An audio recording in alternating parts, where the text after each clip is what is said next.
Okay, so last time we stopped here, right? Okay, so now we continue with the local or community context. Okay, so you have go through the global forces now. Now we go into the local and community context. So this is very important.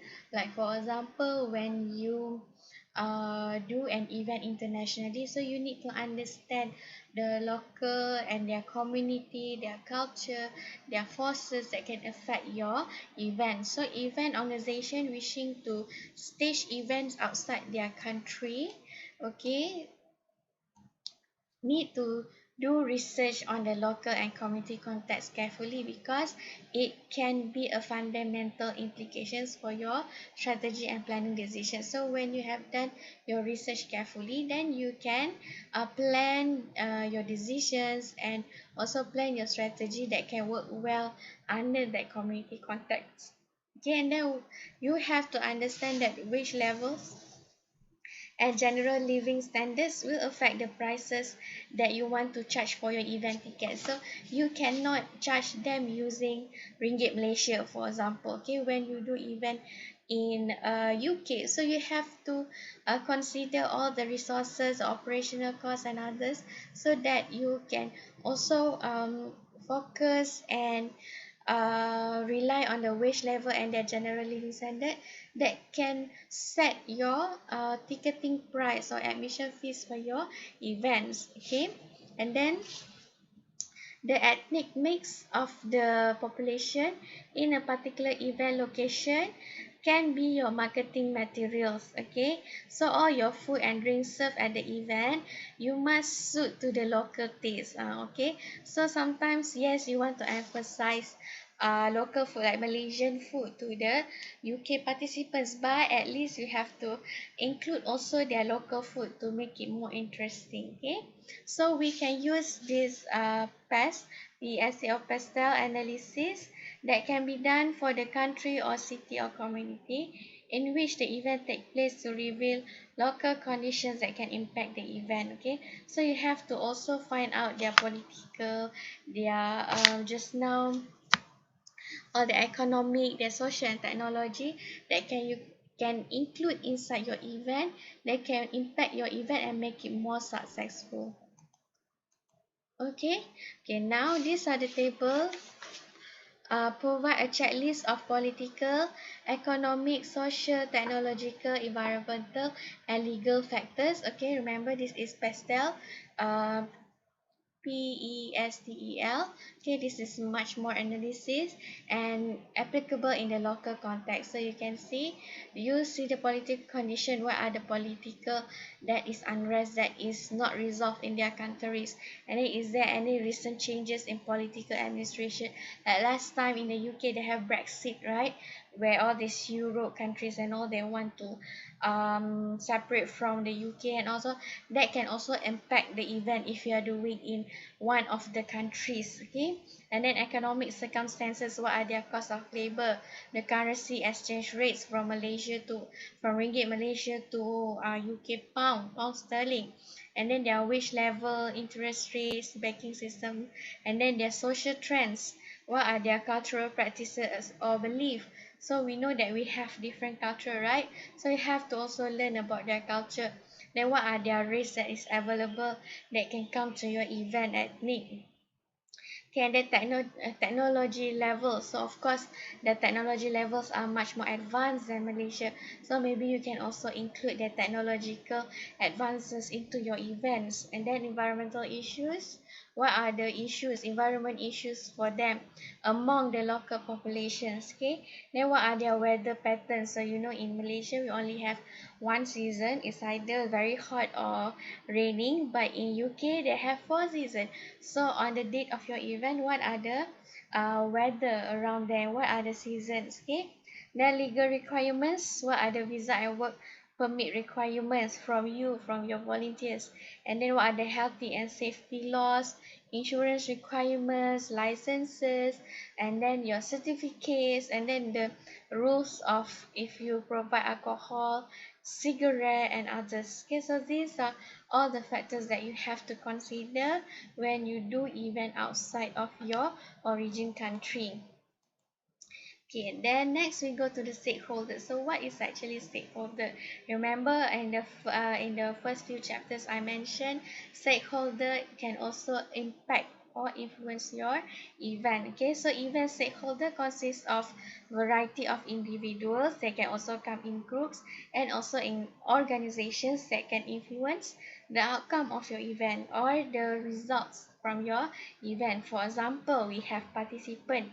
Participant is our stakeholder, spectators, host organizations, host communities, co-workers, media, and also sponsors. Okay, so for event outside their home country, it is very important for you to understand the relationship of the stakeholder power, which means what are these all these stakeholder can influence your event. So you have to consider and you have to think of the way how to make the relationship successful, the networks and the potential to collaborate among the stakeholder. For example, like event, usually for your seniors when they do event, they will always communicate with the sponsors, with the college, with the lecturers, because we are all the stakeholders that will influence your event, the outcome of your event. Okay, so organizers can include diverse group of individuals such as politicians. This is like for events that will include government events, okay, or any politics event, public sector workers, event managers, and community group leaders for when you enter the new market. So this is when, if let's say you do an event in a new market, in a new country, so you have to include all of them to help your event be more successful. Okay, and these are the stakeholder positions, stakeholder networks, and the cooperation. So you can see we have gatekeepers, negotiators, coalition builders, trust legitimacy builders, and identity builders. Okay, right. So for this one, the network community representative, okay, for the cultural organizations, neighborhood and ethnic groups, public sector managers, and then tourism suppliers.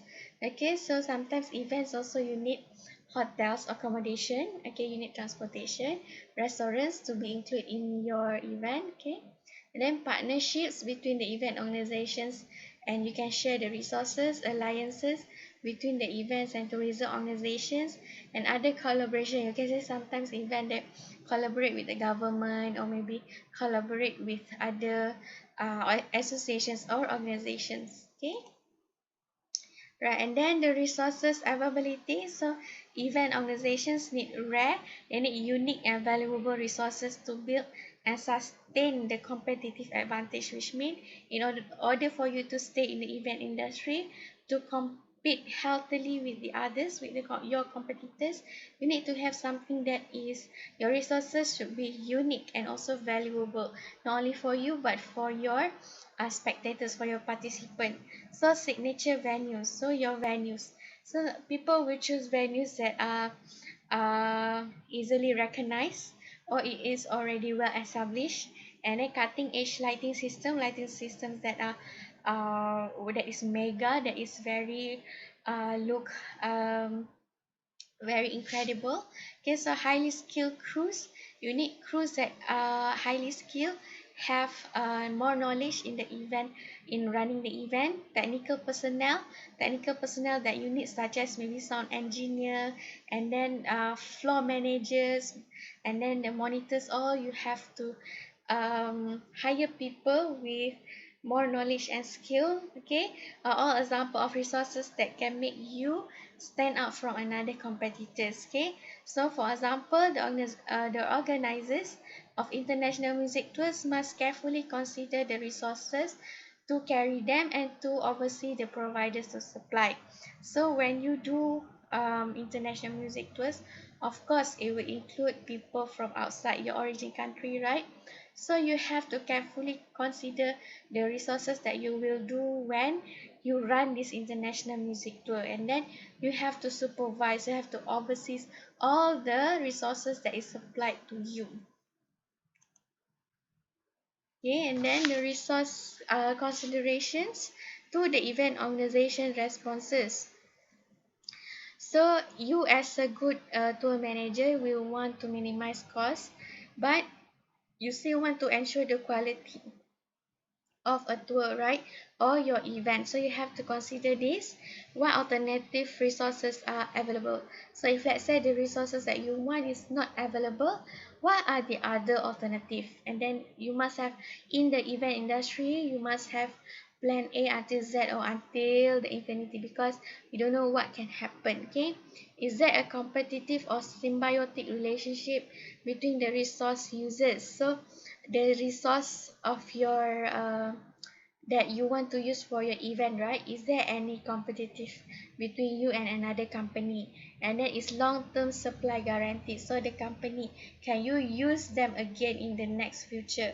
Okay, and then are the same resources required every year? So if let's say there is an event that you require to do every year, so the resources, can you get it every year, the same as the quality, the same as the cost quantity that you require or not? Okay, and then the responses from you.